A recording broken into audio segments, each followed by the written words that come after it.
海贼大监狱推进城深层，重犯波特卡斯 DS 被囚禁在死囚牢中，坦然地等待着即将而来的处刑时刻。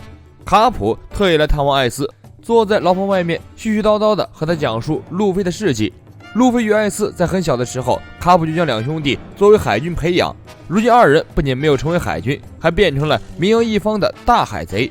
卡普面对伤痕累累的艾斯，心中百感交集。当卡普提到父亲这个话题时，艾斯苦涩一笑。他与路飞的身上都流淌着世界超级坏蛋的血，怎么可能如卡普所愿成为海军呢？关于自己的父亲，艾斯没有一点点美好的记忆，他心中的父亲只有一个人，就是白胡子。此时，路飞正与汉库克一起乘坐巫术中将的军舰赶往推进城。路飞看着手中艾斯的生命卡，陷入深思。汉库克知道路飞担心哥哥，但是自己也不知道如何安慰他，只能在一边偷偷看着路飞。而与路飞一样想赶去推进城的，还有当时一群草包的巴基海贼团。只有船长巴基被关进了推进城，巴基海贼团一时着急，想要赶去推进城救出巴基。不过船行半路，众人才发现这一路是多么的艰难险阻。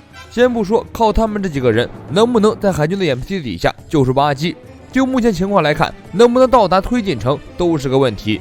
前面就是海王类聚集地无风带，可能航行不了多久就会被各种海王类给吞掉了。亚尔丽塔果断做出决定，放弃营救，抢过巴基海贼船，另起炉灶。其他船员一听亚尔丽塔的分析，觉得很有道理，怎么看这都是一趟有去无回的航行，可能还没救出船长，他们也一起死了。于是大家含泪与远方的巴基挥手告别，追随亚尔丽塔溜了。世界上戒备最森严的大监狱推进城到底是什么样的呢？这样来说，这里和地狱仅仅是名字不同而已，甚至比地狱还要恐怖。这里没有法律和人道，囚犯每一天都要受到非人的虐待。不仅如此，监狱中还藏着各种让人毛骨悚然的怪物，不管是死囚犯还是普通囚犯，随时都可能在这里丢命。巫术中间的军舰经过4天半的航行，终于到达推进城。正义之门应巫术要求打开，推进城的大门就在前面。为了应对随时可能发起进攻的白胡子海贼团，推进城四周布置了无数军舰和海军，阵势比屠魔令还要庞大。汉库克让路飞躲进衣服里，随着巫术中将走进监狱。这位传说中的女帝海贼一露面，不管是推进城四周的海军，还是推进城内的狱卒，全部被她的美貌所吸引。巫术中将一想起来自己军舰的海兵被汉库克依照团灭的糗事，就大概头痛，赶紧制止了汉库克的想法。这种情况下，就算没有巫术中将带路，汉库克光凭借自己的美貌就能让狱卒们乖乖开门了。海军和狱卒们一路目送女帝离开，意犹未尽。推开监狱的大门，首先听到的就是不绝于耳的各种惨叫声。充满野心的监狱副狱长汉尼拔亲自接待了巫术中将和汉库克。按照规矩，凡是探监者都需要例行的搜身检查。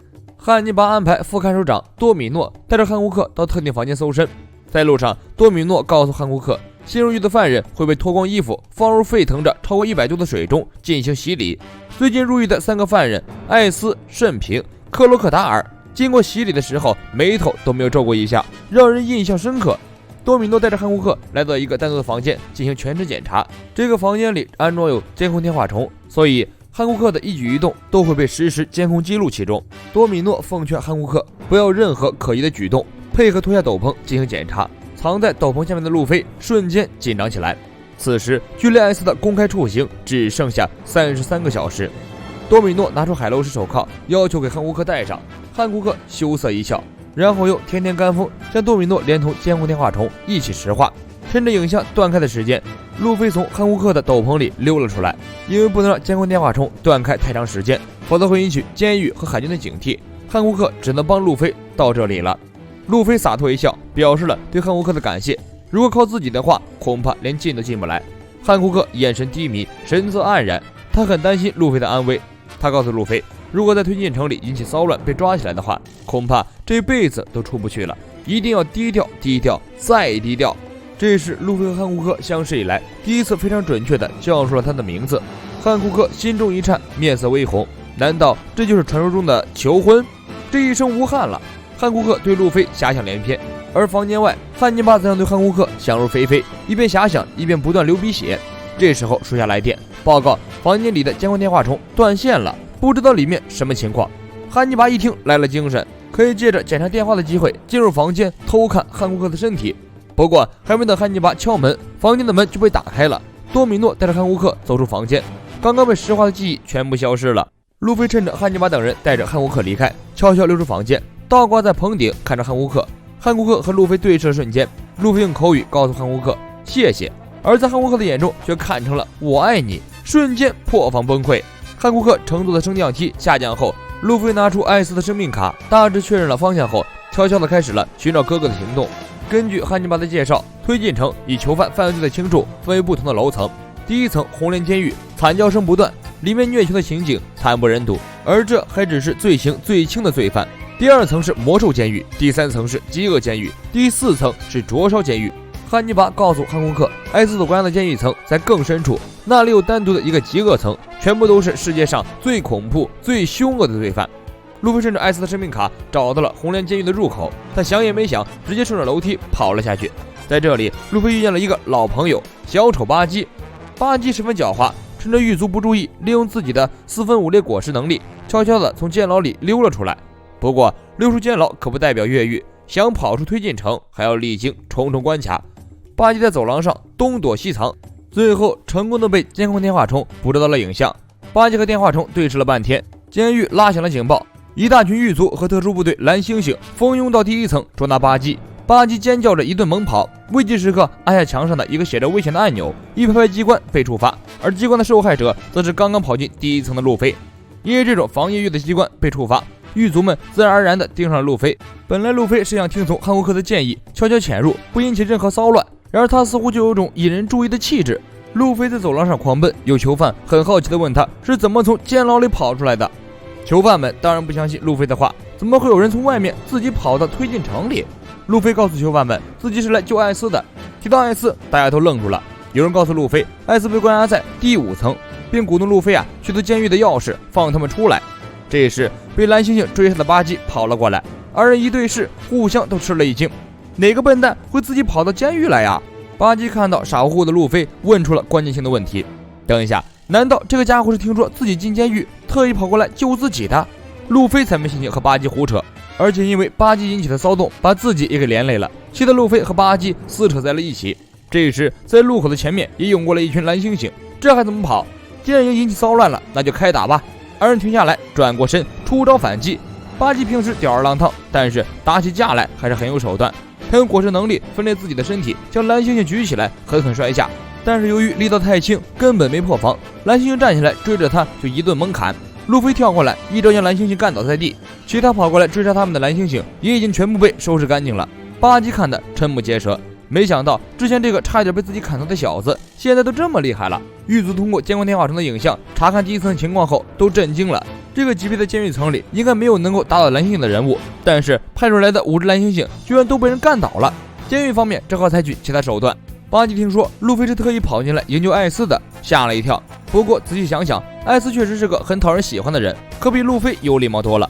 二人甚至把酒言欢，成了酒友。然而遗憾的是，这样一个好朋友居然被海军抓住了。海军也是够蠢，竟然敢对白胡子的人出手。虽然巴基很喜欢艾斯，不过要让他豁出命去救艾斯，可就另当别论了。相比义气之类，还是狗命重要。巴基转身想溜，结果无意间瞥见了路飞手臂上的上环。根据巴基多年来在海上抢夺的经验，这可是传说中约翰船长的手环呀！巴基一个猛虎扑食扑向路飞，这时狱卒们也赶到，纷纷向二人开枪射击，二人赶紧抬腿开溜。巴基用艾斯的线索作为交换，向路飞讨要了这个宝藏手环。要说巴基和约翰船长的宝藏有什么渊源的话，简单来说就是巴基因为寻找约翰船长的宝藏而误入了海军的地下基地，结果被海军直接抓进了推进城。巴基带着路飞在监狱走廊上奔走，寻找着去第2层的通道。之前巴基因为接受过灼热拷问，曾去过灼烧监狱，在下面他就没有去过了。不过用脑袋想也知道，想去第5层去找艾斯，首先要到达第4层才有机会。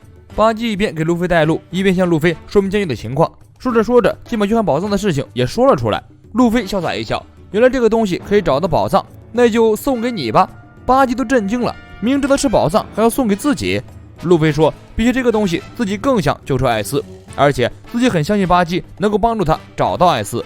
路飞的坦诚让巴基这种卑鄙之徒瞬间泪崩，结果光顾着感动了，误打误撞的来到了狱卒的监控室，二人根本连停都不停一下，连破2堵墙，来到了第1层红莲地狱。这层监狱中有一望无际的红色钢针一般的林海，有无数的毒蜘蛛，来到这里接受惩罚的囚犯都会因为被这些锋利的剑术和针叶刺得血流不止，惨绝不断。不过巴基正好知晓一个通道，可以不用走楼梯，直接到达第2层。巴基漂浮着带着路飞来到通往第2层的通道口，下面是深不见底的黑暗。路飞想也没想，直接跳了下去。巴基愣了一下，然后得意的大笑。约翰堡的手环自己已经弄到手了，没必要舍身取义去跟着路飞冒险，趁此机会赶紧溜走。巴基刚想转身开溜，一只蓝猩猩追了过来，一个飞斧直接看中巴基的身体，虽然对巴基没有造成伤害，但是却直接将巴基的身体连同他的双脚一起打入了黑洞里。这下巴基想跑也不行，只能跟着路飞跌入第2层。第2层是恐怖的魔兽监狱，这里面据说饲养着许多凶猛的野兽。不过路飞和巴基在这一层见到的第一只野兽就是一只迷你小河马。这个小河马虽然长得人畜无害的样子，不过速度奇快，就像个小炸弹一样，可以瞬间撞毁一面墙壁。路飞和巴基没有办法，只好继续狂奔，甩掉了迷你小河马，而又遭遇到了超级大螳螂的攻击。大螳螂一顿秀操作，结果2把刀子插在地砖里拔不出来了。路飞和巴基只好悠哉悠哉的离开了。难道这就是恐怖的魔界猛兽？看起来似乎一点都不猛啊！两人正边走边抱怨着，突然一阵狂风袭来，一只巨型长着舌头的大公鸡出现在二人面前，二人吓得转身就跑。巴基告诉路飞，这是一种鸡生出来的异兽。舌头鸡一个滑翔飞跃，跑到了二人的前面，张开大嘴一顿猛咬。路飞一个刹车，接着一个3档军人手枪，将舌头鸡一拳击飞。监狱方面查明了路飞的身份后，布置了大量的狱卒赶来围剿。汉库克一行人乘坐升降梯，一路上惨叫声不绝传来。汉尼拔和多米诺似乎很享受这种被虐囚徒的惨叫声，而汉库克的心里只有路飞呼唤自己名字的声音，惨叫声什么的听起来就烦。升降梯越走越快，不多时就来到了他们的目的地第4层灼热监狱。在这里，汉尼拔带着汉库克见了监狱最强的战士监狱长麦哲伦。由于毒果实的副作用，麦哲伦每天有10几个小时都在拉肚子，他的办公室就是第4层的一个御用厕所。拉完肚子的麦哲伦一边捂着肚子，一边抱怨房间太明亮。副狱长汉尼拔跑过来和麦哲伦一顿耍嘴炮，水了半天之后，麦哲伦终于要带着汉库克去见艾斯了。结果属下来电，第2层的骚动已经引起了警报，多麦哲伦被惊动了。路飞干掉了蛇头鸡，在第2层引起了不小的震动。那些囚犯们眼见路飞和巴基这2个大神，立马跪地求报。巴基脑筋一转，将金钥匙将囚徒们释放出来，然后高举双臂，不断的给囚徒们洗脑，让囚徒们坚信巴基的强大和对他们的恩惠。众人顿时对巴基感激不止。巴基的大神之路由此开始。囚徒们集体越狱可是一件大事，第2层的怪物们也即将倾巢出动。此时，一只神秘的生物从黑暗中走出来，囚徒们眼见不妙，赶紧各自回到牢房，锁上房门，不肯再出来。那个神秘生物是这一层的老大，只有他在，就没有人敢从第2层越狱。所有人都瑟瑟发抖，只有一个人勇敢地站出来，表示愿意帮助路飞对抗第2层的怪兽们。路飞仔细一看，这个人不是别人，而是曾经巴洛克社团的那个蜡烛人 M23。3在某种程度上卑鄙指数不低于巴基。不过路飞没有想到，在之后营救艾斯的过程中，3帮了他很多的忙。路飞大大推进城的消息很快传到了海军总部战国的耳朵里，作者借战国的口再次强调了推进城的恐怖。进到那个地方的人，没有人是可以活着出来的。看来这次路飞是自寻死路，气数已尽了。当然了，只有一个人曾打破过推进城无人可以越狱这个传说，他就是曾经与罗杰齐名的传说级人物金狮子。我是谢木君，咱们下期见。